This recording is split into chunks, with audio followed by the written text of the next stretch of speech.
the judiciary and the media have a far greater responsibility in protecting our constitution than to normal citizens. History will not be kind to you, your lords and ladyships, if you falter.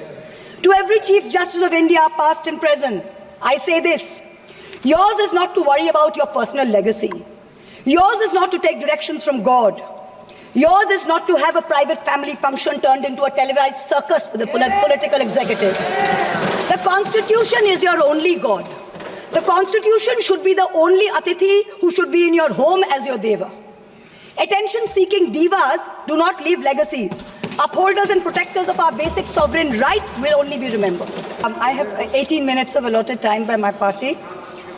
Honorable Chairperson, sir, Madam, I stand today on behalf of my party, the All India Trinamool Congress, to speak on the 75th anniversary of our Constitution. A Constitution that is not merely a book, but indeed the life and the soul of our nation. Almost 75 years ago to the day, on the 25th of November 1949, Baba Saheb Ambedkar reminded us, we must observe the caution which John Stuart Mill has given to all who are interested in the maintenance of democracy, namely, not to lay their liberties at the foot of even a great man, or to trust him with powers which enable him to subvert their institutions.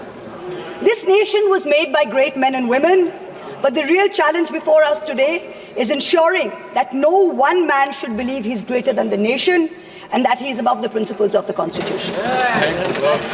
Today, as I stand to participate in this historic debate, let me start with a short, yet very apt nazm by the poet Dr. Hilal Farid. I trust the truth and the irony in his words will not be lost on anyone. Mubarak ghadi hai, kal sach dhaj kar, makeup rach kar, खूब जच कर देखो उसका मंच पर आना, किताब संविधान की आंखों से लगाना और फरमाना, मैं शीश को झुकाकर इस किताब को मन में बसाकर ईश्वर की शपथ लेता हूँ, रात ढलने दीजिए, दिल बदलने दीजिए, कल तलक ये बेवफा सितमगरों का बादशाह सब भूल जाएगा, नफरतें उगाएगा, दूरियां बढ़ाएगा, रोज संविधान की धज्जियां उड़ाएगा, मगर जो आज महफिल सजी है यही मानती है कि हीरो वही है, मुबारक घड़ी है. For the past 10 years, a very large number of people in this country have felt that Samvidhan khatre mein hai. Our constitution is in danger. As responsible public representatives, it is imperative that we actually put this to the test and check if this is just fear-mongering by us, as the ruling party would have us believe, or indeed is the constitution framework imperiled. As Professor Tarun Khaitan explains, there are three broad tests to check if the political executive is constitutionally accountable. Three checks for the country to remain democratic over time. So let's see how our country is faring on these three checks. The first is direct electoral accountability to the people. The second, there is accountability to the judiciary and other fourth branch institutions. And third, there is accountability rendered by the media and civil society as watchdogs of the citizenry at large. The ruling party has the right to influence policies over a large range of matters. You cannot take away that prerogative, but it cannot usurp power in a way that kills constitutional rights for the rest of us. This government, this ruling party, when confronted with this charge, uses only one defense. What about Mrs. Gandhi's emergency? Yes, that was a full frontal attack on democracy. No question about that. But we saw it for what it was. This government's modus operandi has been indirect and creeping, an incremental systemic assault for the past 10 years. The Modi government has consistently sought to erase the distinction between the party and the state by undermining and capturing all the mechanisms that seek executive accountability. It is killing our constitution by 1,000 cuts. I'm going to point out a few of the particularly bloody cuts. In the first test, democracies seek electoral accountability from the political executive. Measures such as electoral manipulation, voter disenfranchisement, biased campaign finance over time give the ruling party an unfair advantage. Voter disenfranchisement has reached epic proportions in India. In the past general elections, as well as in the recent by-polls in many BJP-ruled states, there were widespread, documented, caught on television cameras, caught on mobile phones, instances of voter suppression, from names missing to electoral rolls, by police used to threaten, beat and intimidate voters. We saw it in Rampur, we saw it in Sambal. Entire localities were being forced to stay home. Another aspect is the largely targeted exclusion of a hated minority by a prejudiced majoritarian state, creating a whole section of second-class citizens whose rights are less equal than others. This government brought in a discriminatory Citizenship Amendment Act that is openly violative of the fundamental right to equality before law. All the BJP state governments are competing with each other in bulldozer justice, demolishing homes, usually of minorities, without due process of law. I had to go to the Supreme Court to get a stay on the unconstitutional order of the UP government, demanding that minorities, that Muslims, put identifying markers on their eateries in shops during the Kawad Yatra. This is blatantly a violative of Article 15. Let us move on to campaign finance now. In 2014, both the BJP and the Congress were held liable for illegally accepting foreign contributions. In response, this government retrospectively amended the Foreign Contribution Regulatory Act, FCRA 2010, to narrow the definition of a foreign company and thereby remove the illegality with retrospective effect. This was done surreptitiously. The Act of 2010 was not amended by a separate bill. It was done via clauses slipped into the Finance Act 2016 and the Finance Act 2018. The amendments not only legalized foreign funding of political parties, they also created a new funding vehicle called electoral bonds.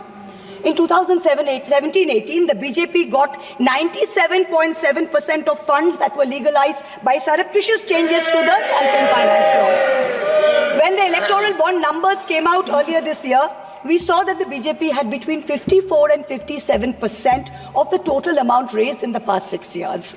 This kind of unfair advantage for the BJP in campaign finance has created a very skewed playing field for the opposition in recent years. There's no denying this. The use of the government funds to promote BJP and to promote Modi ji's political branding in the run-up to the elections, Modi ji ki guarantee, Modi ji ka parivar, creates a media blitzkrieg that few smaller parties can match. For a free and fair electoral process, a neutral referee is necessary. So in addition to electoral accountability, our constitution lays down a second check of institutional accountability, where the government is scrutinized by the judiciary and by various fourth branch institutions, such as the Election Commission, the Vigilance Commission, a human rights watchdog, an anti-corruption body. The appointment mechanism of these fourth branch institutions, along with their functional autonomy, is what keeps them independent. What has this government done? This government willfully defied the spirit of the Supreme Court ruling on the Election Commission's independence by replacing the Chief Justice of India on the selection committee with a government-appointed minister. So you have a 2-to-1 majority. Prior to Modi ji becoming Prime Minister, how often did we hear of an election commissioner not filling their full term? So ever since this government has come in, 2 election commissioners have inexplicably quit before their terms have ended. The 2024 elections saw egregious violations of the Model Code of Conduct by the BJP, and specifically by the Prime Minister, which an eager and compliant commission blatantly ignored. But even the smallest violation by an opposition party saw the ECI taking prompt, stringent action. For free and fair elections, just like justice must not only be done, but must also be seen to be done. So public trust and democracy has to be restored by this election commission. We've jokingly started calling it the Modi ji Code of Conduct. Other institutional bodies have been similarly compromised. Appointments to the National Human Rights Commission have been widely criticized, especially of Justice Arun Mishra and others close to the establishment. This is a judge who, while in office, he praised on Modi ji, calling him an international visionary who thought globally and acted locally.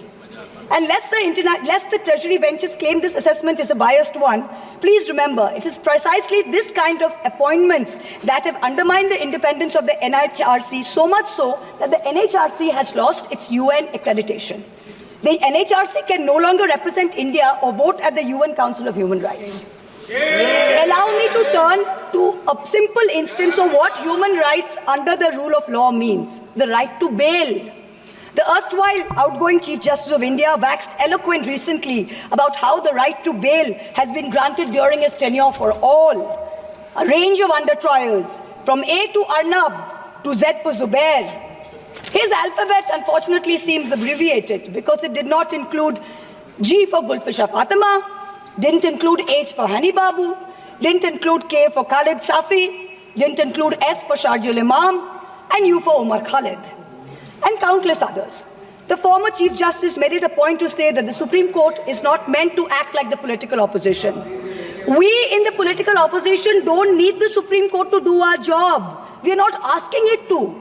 But what troubles us is that some members of the higher judiciary appear to be doing their best to compromise the independence and integrity of our constitutional courts. I do not think that the framers of our constitution ever imagined a scenario where judges would rely on private conversations with God to write judgments, rather than on objective logic, on reasoning, and on the law and the Constitution.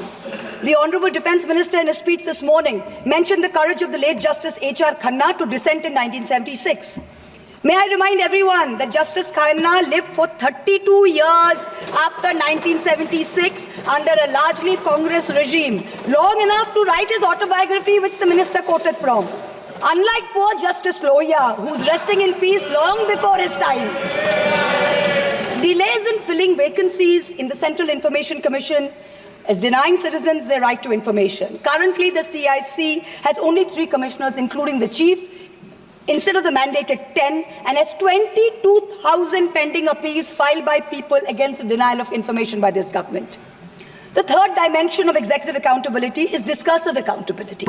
Citizens in a democracy expect their government to be able to justify their actions by way of public discourse with civil society. This government on a daily basis is pursuing unconstitutional methods of restricting freedom of the press and freedom of speech. Its ill-conceived amendments to the IT rules to create fact-checking units was recently struck down by the Bombay High Court as being violative of Articles 14 and 19 of the Constitution. The latest UP police cases against fact-checker Mohammad Zubair, when the UP police is invoking de facto sedition against a fact-checker who is documenting hate speech. This is preposterous. I am one of the petitioners challenging the constitutionality of the sedition law, and the Supreme Court has very clearly stated that no coercive action will be taken on alleged sedition cases till the matter is decided. Yet the government doesn't stop. The Bharatiya Nyaya Samhita, which the ruling party brought in last year when most of the parliamentarians were suspended, they said we are dropping sedition, but you also replaced it with a far more draconian Section 152. There's also something else which we all need to think about. The BNS for the first time adds terrorism as a punishable offence and defines it as an act that intends to threaten the unity, integrity and security. So the crime of terrorism is no longer anchored in an actual act. It's anchored in an intent or a thought. This means that from now onwards, the parents of disappearing Kashmiris or disappearing Manipuris who are protesting peacefully in a park can be accused of being terrorists. What they do or do not do in that park while they assemble is besides the point. As long as a police officer is convinced that they have the intent to do something, they can be terrorists. This makes terrorism a thought crime. Madam Chairperson, this is closer to the letter and spirit of the dystopian reality in George Orwell's 1984 than it is to the Constitution of India. Let me turn to how the policy of 1,000 cuts has damaged our institutions. Institutions like the Enforcement Directorate and the CBI have turned into extortionist departments for the government. 14 political parties approached the Supreme Court against the coercive criminal actions of these two agencies. 95% of cases by these two agencies are against opposition politicians. Since 2014, 25 opposition leaders facing corruption have crossed over to the BJP. 23 of them have got reprieves. 3 cases are closed. 20 cases are stalled. For years, the CBI was used to put pressure on NDTV and its promoters via a bogus case. Now that the channel's been captured, it's been sanitized, CBI says that there was never any case to start with. Airports and large infrastructure have been captured by crony capitalists by similar misuse of the ED and the CBI. In a cooked-up case against me, the CBI is wasting precious time and resources looking for a scarf and lipstick that a friend gifted me. These actions have cost India the first ever human rights violation by the Interparliamentary Union in Geneva, the global body governing all national legislatures. After the abrogation of Article 370, there has been a flagrant crackdown of the constitutional rights of the people of Kashmir. Free speech and movement have been hampered. Passports cancelled without any pending cases. Never heard of it. Manipur, an integral part of the Union of India, seems to have a complete breakdown of constitutional machinery. The failure of governance is stark. The Union government under Article 355 of the Constitution is obligated to assist states in the maintenance of law and order. In May 2024, in the Supreme Court, Solicitor General stood up and said the violence is subsiding. Yet, horrifying incidents are happening every day. I petitioned the Supreme Court in the Manipur violence case. Senior Advocate Indira Jaisingh appeared for me. An expert committee was set up.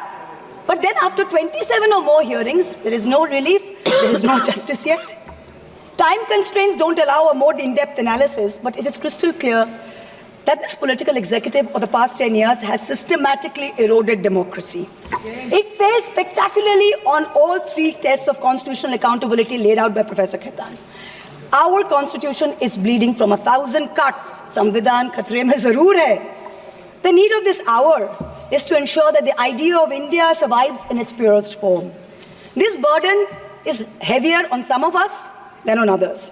The judiciary and the media have a far greater responsibility in protecting our constitution than to normal citizens. History will not be kind to you, your lords and ladyships, if you falter.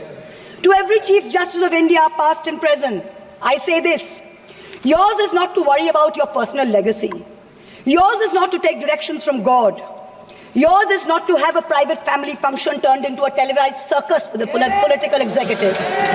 The Constitution is your only God. The Constitution should be the only Atithi who should be in your home as your Deva.